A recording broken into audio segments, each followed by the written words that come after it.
Yeah, this is Preeti.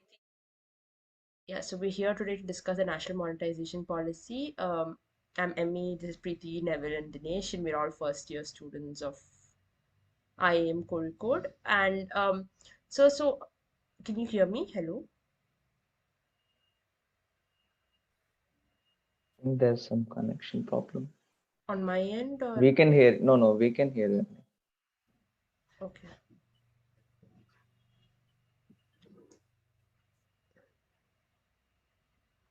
Yeah, so you're stuck.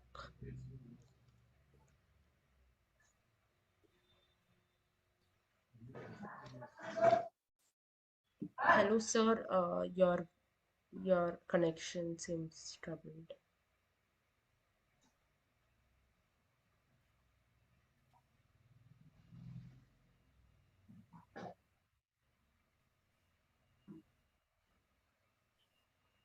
Hello, any better? Yes, sir. Now it's better.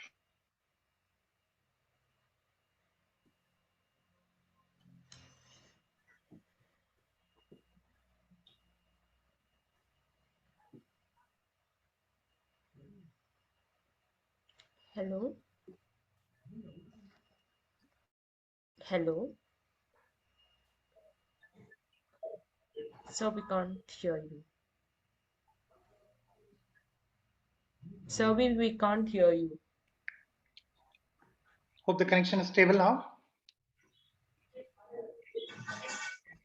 Not really. I mean, I think like only one of the two, either the audio or the video, like both of them don't simultaneously work.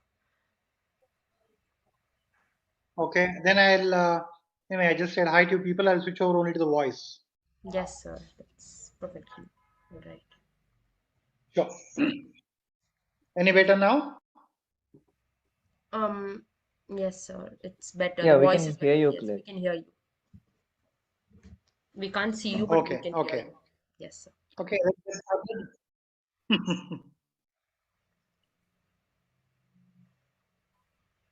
Yes, sir. So, can we start? Yes, please. Let's go ahead. Yes, sir.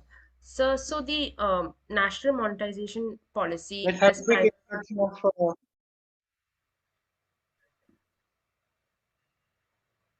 hello. Let's have a quick introduction of you people, then we get started. Yes, sir. Um, so I'm Emmy, and I'm a first year student of Right. IIM Code, and Preeti, Dinesh. Okay. Hi, sir. My name is Preeti. I'm also a classmate Mhm. of Emmy's. Okay. I'm Neville, so we're all first year students, and we're five of us are doing PGP, and Okay. Sanchari is doing PhD. Sanchari, you want to go? Hello, sir. This is Sincerely, Sanchari, and I'm doing my I get to PhD see in only two. operations management.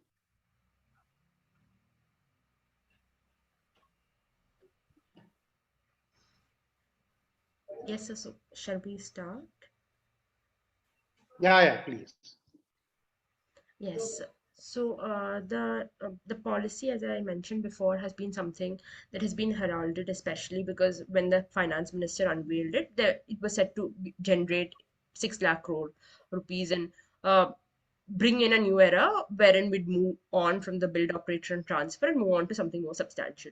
So, in such a scenario, what do you think are the pros and cons of such a policy, and how and what exactly do you think what is a way forward, especially given that there was a lot of opposition against this policy? Against which policy? So, I mean, the national asset monetization policy. I was just talking about the kind of about the way forward, especially given the context in Singapore and every other place. And what do you think are its pros and cons? Okay, okay, okay, okay. So first and foremost, congratulations to you all for having gotten to IIM Code and wishing you all the very best in your studies and career beyond. If you look at the asset monetization policy, right, one needs to understand what the context. The context is you're talking of taking the country to a 10 trillion US dollar economy by, let's say, 2030, right? And if this has to be realized and not just be sort of a slogan, then you need to have concrete action on the ground. I'm sure you people have done your basic economics 101 and you understand very well that there's a concept of multiplier which is very high in the case of capital investment, unlike a revenue expenditure. And the best form of capital investment that the government can do is put money into infrastructure, right? So the kind of infrastructure investment that the country is looking at is to the tune of 100 lakh crore over a 5-year period, right? And it's a massively big amount. And one needs to be very realistic. To what extent will the government of India will be able to realize the revenues from its own kitty and probably put it there, get the private sector involved in it, get the banks involved in terms of loans, multilateral agencies, so on and so forth. So therefore, when you're talking of this kind of a scale, 100 lakh crore over a 5-year period, you also need to sort of start thinking a bit out of the box, right? So a bit out of the box is what there's a lot of asset that lies with the government, with the public sector units all across the country, and many of them are being put to good use, which is fair enough. But if the assets have not been put to good use, then what does it mean? It's lying idle.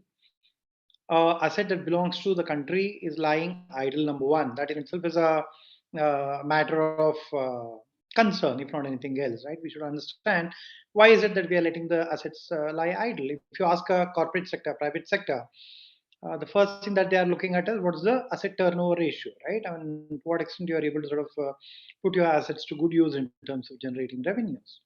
So that being the case, why is it that the government should not look at the idle assets to be generating revenue? How do you get the idle assets to generate revenue? Either number one, you yourself start getting into an operation mode and generate revenue out of it.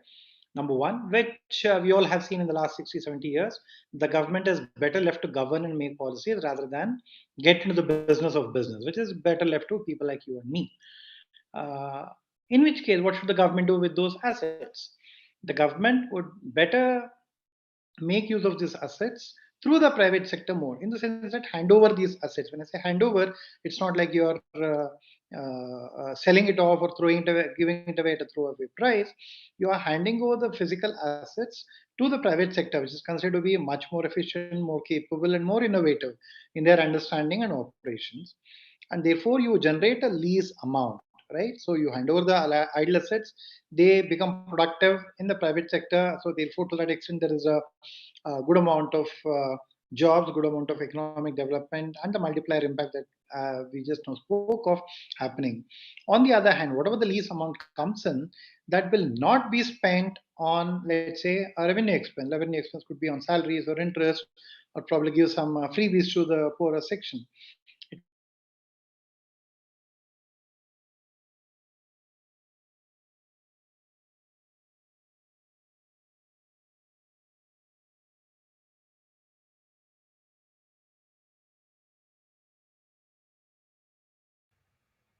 Hello.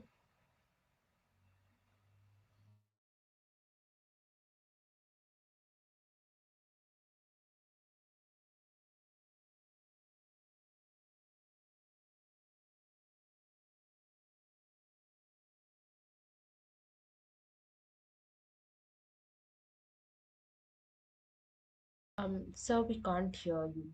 Hello. crore, right? It cannot be I generate 80 lakh crore of investment. I'm not clear, is it? So I think we missed you in the past two, three sentences you said. We couldn't quite hear you. Okay, okay. So what I was saying is, if we can look at the innovative way of investments, that cannot be beyond a particular limit. In the sense that you can't say out of 100 rupees I'll generate, I'll put to use the asset, the idle assets to the extent of 80%. वो तो होने वाला नहीं है. That one needs to be realistic. But at the same time, going with the concept that every penny needs to be saved, every asset needs to be put to good use.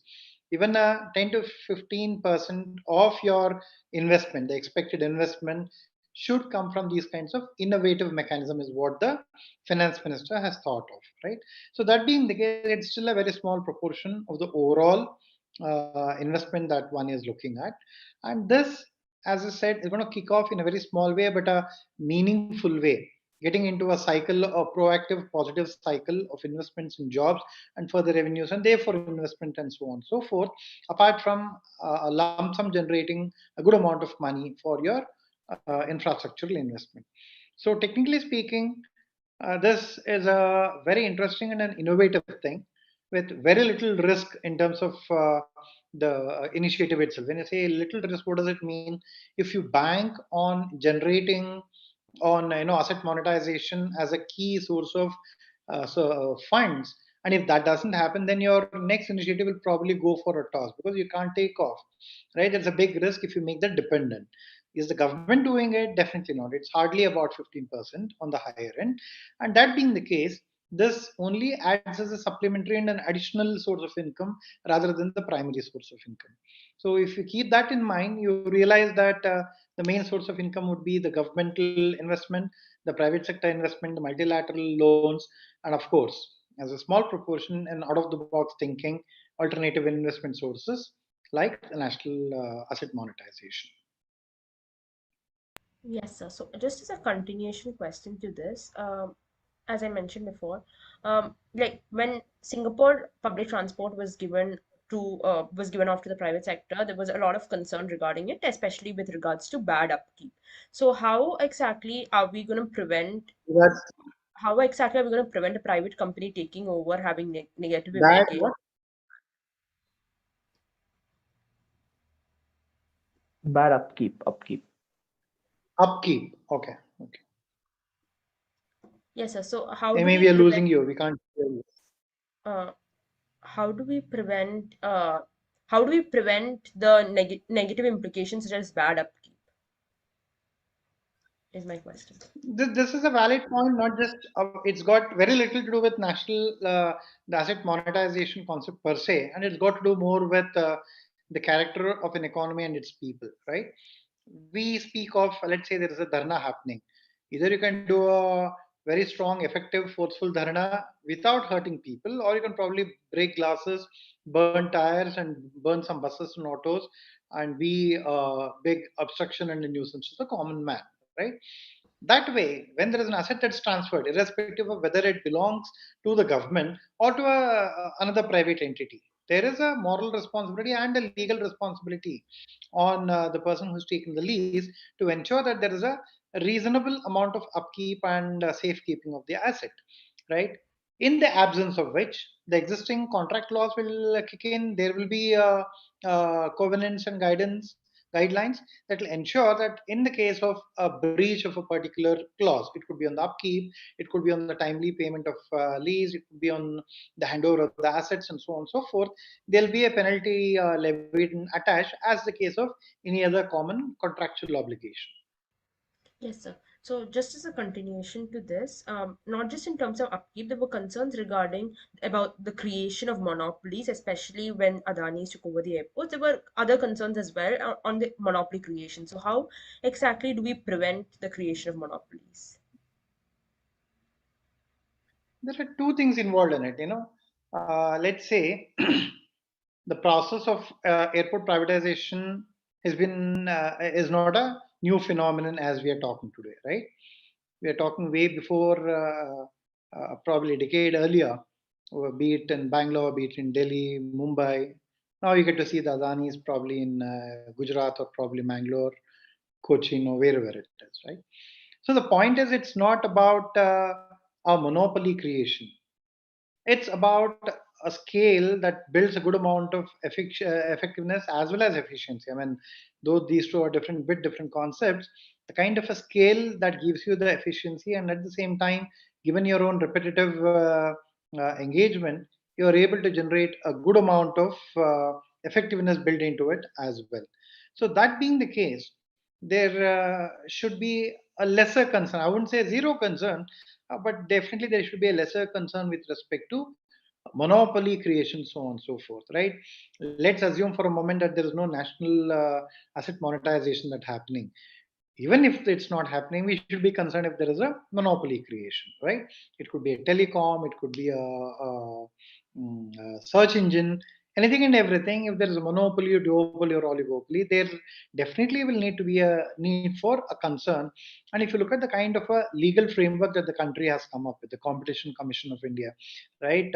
Based on the DOJ of the US, the Department of Justice, wherein you are looking at antitrust issues where there could be potential violation of competitive spirit, where potential monopoly emerging, and the institutions are very much created that can take care, handle, preempt, and if such a thing were to unfortunately happen, address it as well, right?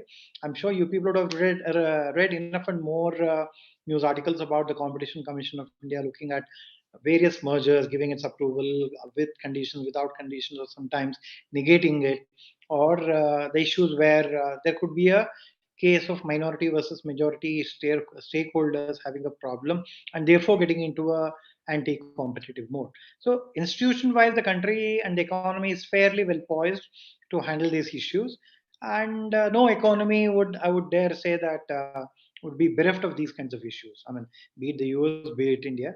The only challenge and the concern should be that are we prepared with a good set of institutions and professionals to handle it?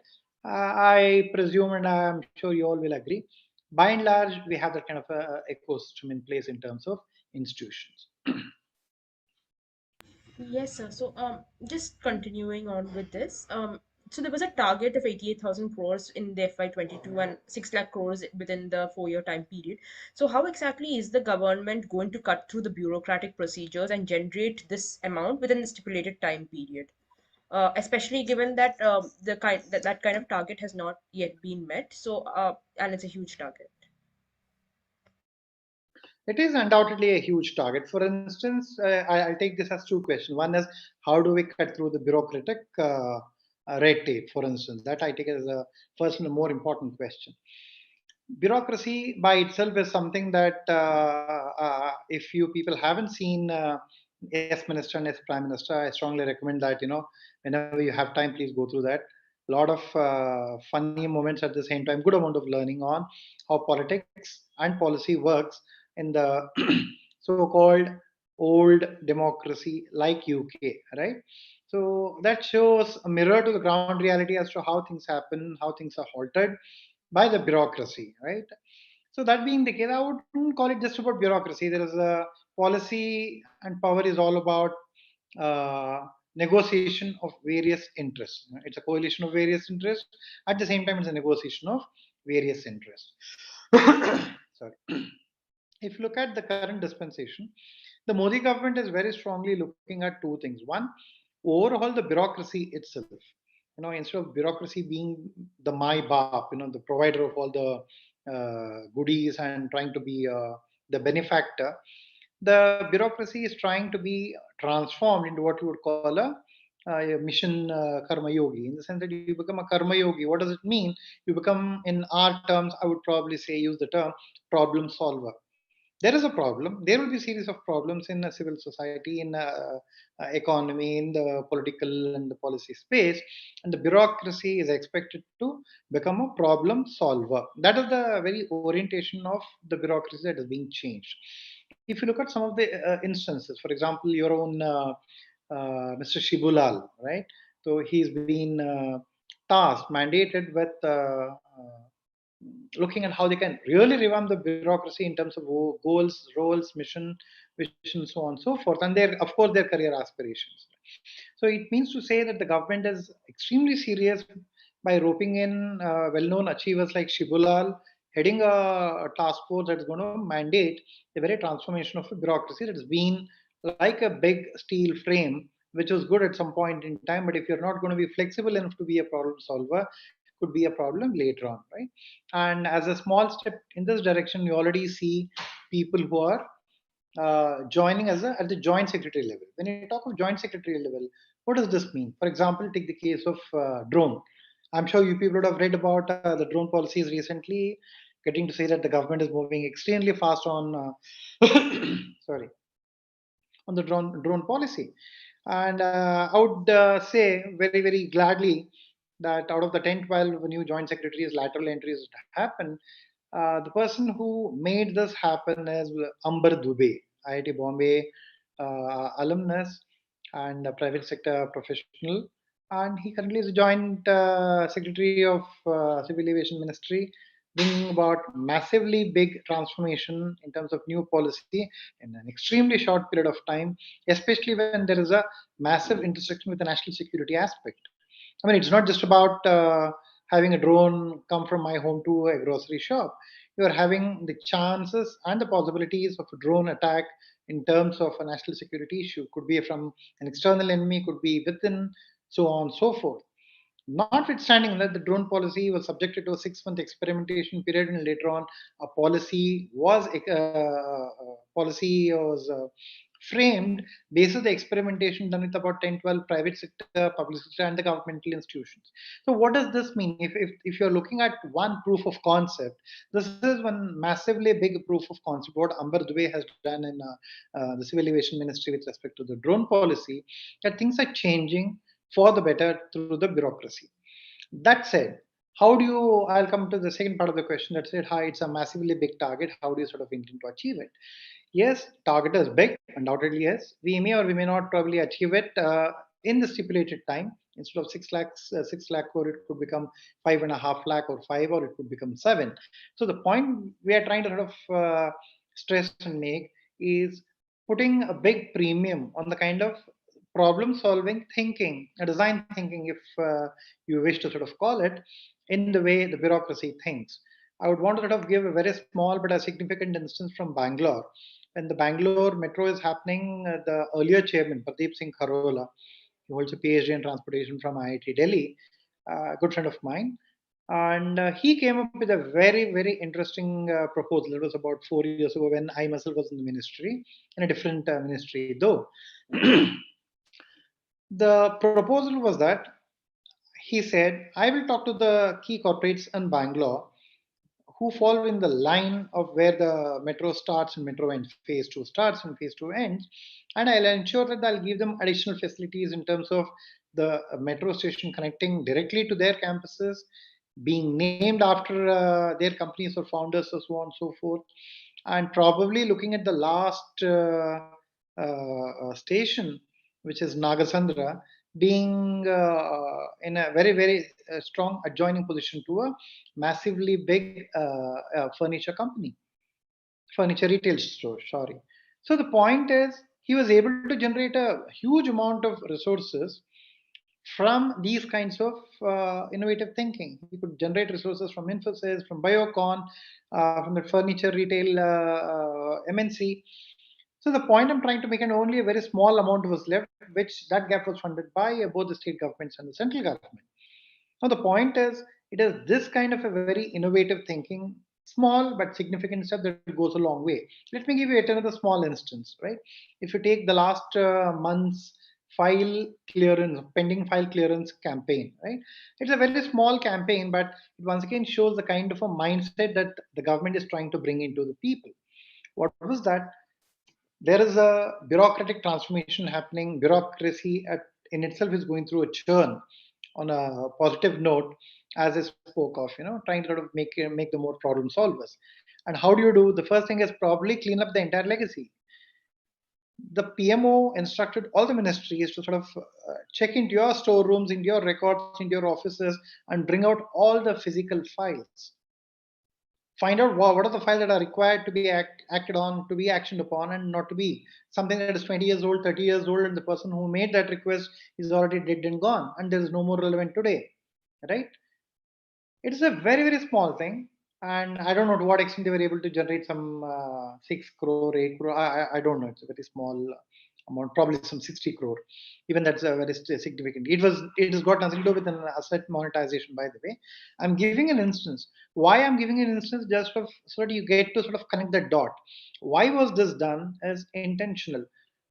It probably opened up space to the extent of, as one journalist put it, 8 Rashtrapati Bhavans put together. It was a kind of space that it was eating, but doing nothing. Now you're able to sort of sort it out, say that this is relevant, not relevant, and therefore throw out all the old files, sell them off at scrap, and probably generate some 60 crores. That's the smaller of the byproduct. The bigger byproduct is once the government is intending to go completely paperless, at least 90% of it, 95% of it paperless, you need to start with a legacy that is absolutely required, and no point in having 1,000 files when what is required is only 20 files from the past, right? So this is a start. And what would this entail? A thought of the bureaucracy, which is more digital driven. A lot of offices, by the way, today are e-offices, both in the state, many of the state governments. I mean, credit to the respective state governments, irrespective of whichever party it is, they are driving their offices on an e-office mode. So the point I'm trying to sort of put across is the thinking of the bureaucracy itself is getting very innovative. Be it the Bangalore Metro example that I gave, or the small example in terms of pending file clearancing, we shall definitely be able to sort of leverage this kind of a mindset into generating revenues from the asset monetization program.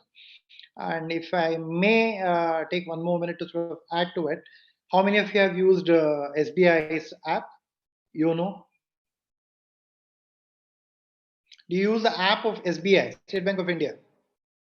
If you have an account there, you get to sort of use their app.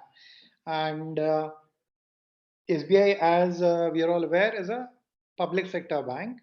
The app of SBI, if it were to be hived off, for instance, from the main bank, today would be worth easily about 25 to 30 billion US dollars on a very conservative note. So the point I'm trying to make is LIC is going for a 1 lakh crore IPO for a 10% stake.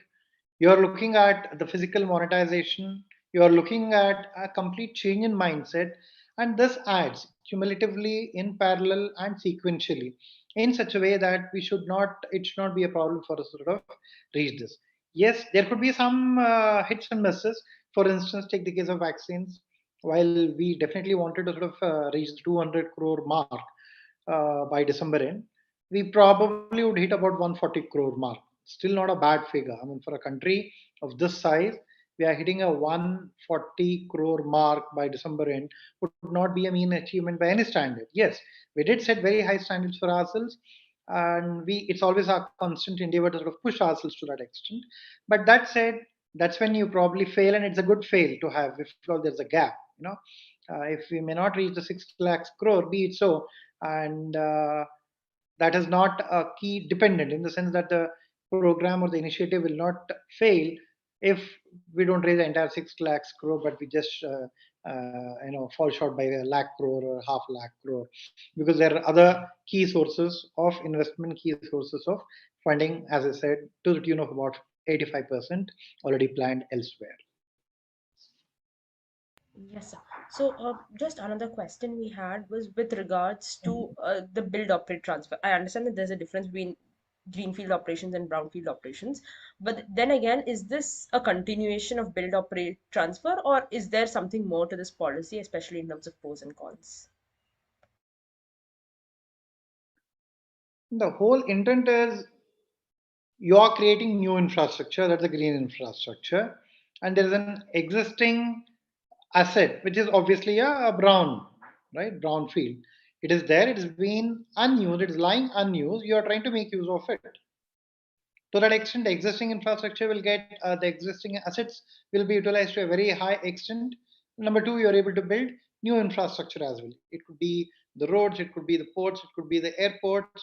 Today, you get to see, for example, of course, it's in the news for electoral reasons, but nevertheless, the fact that in a place like UP, Uttar Pradesh, the kind of expressway that are being built. I mean, I was there last month. I wanted to sort of make a first-hand assessment of the kind of infrastructure that we have and the changes that has been brought in, specifically in and around Varanasi and the highways. It's exceedingly amazing to see the kind of a transformation that's happened. Come to think of it, Uttar Pradesh is not only an extremely large, populous, and tough state. When I say tough state in terms of literacy and the social indicators, right? And if they are able to do it, there's no reason why states like, let's say, Karnataka or Kerala or Tamil Nadu or Telangana, Maharashtra, who are considered to be far more easier due to high literacy, high historical asset base, both soft asset as well as the hard assets. And of course, you have the good companies staying here that can, pitchfork us into the next level of orbit. So earlier there was a criticism by Jairam Ramesh who necessarily said that this was the government selling off scarce resources, and in such a context, do you think the opposition is being obstructionist? I mean, I'm sure you do, but do you think the opposition is being obstructionist? And how exactly? And you had mentioned the competitions. So in Europe, especially, there are competition councils to prevent monopolies from arising in terms of private partnerships. So, do you think that India has, and you had answered this before as well, but do you think India has that sort of capacity to prevent such a situation? Now, let me take the first part first. Jairam Ramesh is a respected intellectual, a former minister, and when he speaks policy, definitely people do take note of it. But when he speaks politics, the way he's been talking, well, let me reiterate, and you people would have done your homework well as well. This is not a sell, right? This is not a sale. This is not a sale, but this is a leasing out, correct? You're taking the assets, handing it over to them in terms of lease for a number of years. It could be 10, 20, 30, 40, depending whatever it is, and expecting them to hand over the assets in a fair, reasonable way at the end of the lease period. And at the same time, you're generating revenues, right? So, which means to say the ownership still lies with you. You're generating revenues for yourself. And what was earlier idle not necessarily just for the government but for the entire economy as well, right? What is idle for the government doesn't necessarily become productive to the private sector if you don't hand it over to them, right? And this is will be what's called a national loss, right? Why do you want that to be a national loss? At the end of the day, if the government has a big vision of a $30 trillion USD economy, we jolly well have all the partners coming into together, be it the private sector, be it the corporate, be it the PSUs, right? And the civil society, even for that matter. So there is a need for all of us to come together, think innovatively, work complementarily to each other, and therefore ensure that we move to a next level. Yes, there is a mandate, a constitutional mandate, and a people's mandate for the opposition parties to be vigilant about anything that might probably go wrong, intentionally or otherwise. To that extent, they, ought to and must act as watchdogs of democracy, making sure that things don't go wrong, or if things were to go wrong, and once you realize it, probably pick it across and put across to the government to ensure that the wrong is undone, right? So to that extent, the opposition is also expected to have a constructive mindset rather than obstructionist mindset per se. I would want to take an example of how responsible and constructive opposition behaves when it was Atal Bihari Vajpayee who was the opposition leader and PV Narasimha Rao was the prime minister of the country. They both would take pot shots at each other. They would probably leave no opportunity to sort of make fun of each other's parties and policies. But when it came for national interest, neither of them behaved irresponsibly. They sat together, discussed, worked, make sure that the government would bring out the right policy that helped the country as a whole. And whatever the right things that the government took, the opposition had no problem in supporting it strongly and taking that matter to its logical conclusion. I think that kind of a mindset is what is required today. And I presume, sure enough, all the electoral optics that parties might indulge in the parliament before state or some big elections around, they also would realize the fact that a country being strong, matlab, if not today, if not next election, at some point in time, there'll be a handover of power from one party to another party. You will inherit a good, vibrant economy, and you don't want to inherit a non-vibrant, a decaying economy, right? All of us would want to ensure that the succeeding decade is better than the preceding decade, and to that extent, it's also will be the self-interest of any opposition party to ensure that the current economy is doing fairly well. Yes, sir. So just as a And regarding the continuation, CCI, I think regarding the Competition Commission of India, I've just spoken earlier, and nothing much to add, but to say that if you look at the kind of cases, I mean, I've had my own instances of working closely with them, discussing, sometimes even differing from them. But the matter of fact is, it is a robust institution, and that's very much required. And if you look at it, Arun Jaitley ji made a very poignant statement then, saying that we might be a bit earlier in time in terms of introducing a competition commission, but it rather be so. Let's start building good institutions that can also mature along with the economic growth as well. So just as a continuation question to this, there was this controversy earlier about the Taj Mansingh Hotel in Delhi, which the Tatas necessarily had previously, and then NDMC had to suffer a loss when Tatas bought it again, especially because other bidders weren't coming forward. So how do we prevent such situations from rising, or not same, but similar situations from rising in the case of asset monetization, especially because after the stipulated time period, the assets will be at some point handled by the government also after the stipulated time period. So there's always a learning from a lot of incidents, right? I mean, you get a learning saying that an asset once handed over versus taken back, how do you intend to put it to use? Or would that be once again moved into a lease mode, or probably put into different use depending on the situation at that point in time? One thing's for sure and clear: we need to be getting into a contract with our eyes and ears wide open. Make sure that the country's interests aren't sacrificed when you're dealing with the private sector. To that extent, there is bound to be a big amount of premium on the transparency matter. Put across all the documentation in the public, people are able to sort of go through that, and if the need be, the intervention of the judiciary can also be sought. It will, to a very large extent, I wouldn't say 100%, but somewhere closer to that, that the issues can be mitigated upfront. And if there are any one or two exceptional issues that might crop up later on, that can be mitigated basis the law of the land and the prevailing judicial system. Yes, sir. Uh, so also, since we're past time, can you give a concluding statement on what the way forward is, especially given how things have been panning out till now? What is the way forward, especially with regards to the asset monetization policy? Okay. So when I say way forward, it has an impact at two levels. One is an immediate impact that we are talking of, raising resources through the idle assets and putting that in the greenfield infrastructure creation. That in itself is a very good thing. Second, more important from my viewpoint, this once again signals the intent of the government and the bureaucracy to become a problem solver, and therefore try to sort of think out of the box, think innovative, and more importantly, start looking at best practices that's happening all across the globe, right? You get to see things happening in Australia, New Zealand, Singapore, USA, and there are certain things that can be outright copied and implemented, certain things that cannot be implemented at all, but certain things that requires customization to Indian cases, right? So this becomes a learning in terms of having three or four different categories of best practices that can be copied, customized and copied and implemented, so on and so forth. That will make sure that we do it at a smaller time frame instead of reinventing the whole wheel. That's number one.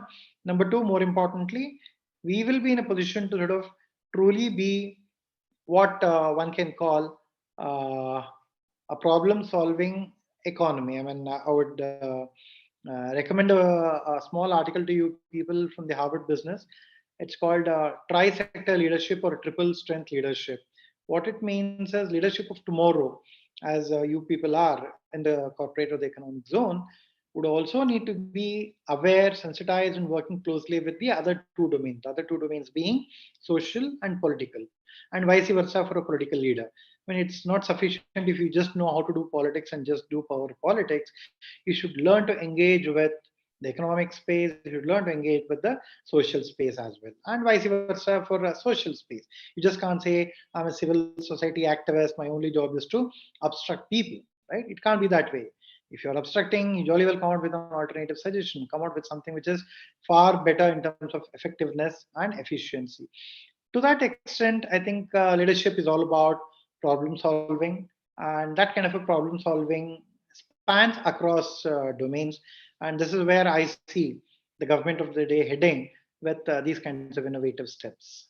So, to that extent, I think more than the immediate issue at hand, which is the asset monetization, it heralds a bigger thinking and and a bigger canvas for the entire country to join hands. And with the way the government is going, I'm sure in about 10 years from now, we'll have a large number of laterals joining the government, moving in and moving out in 3 years, 5 years, short service commission. I hope to see many of you come at various levels, could be directors or joint secretaries or probably even beyond, or even advisors to ministers, and do your part of contribution to the country building, nation building.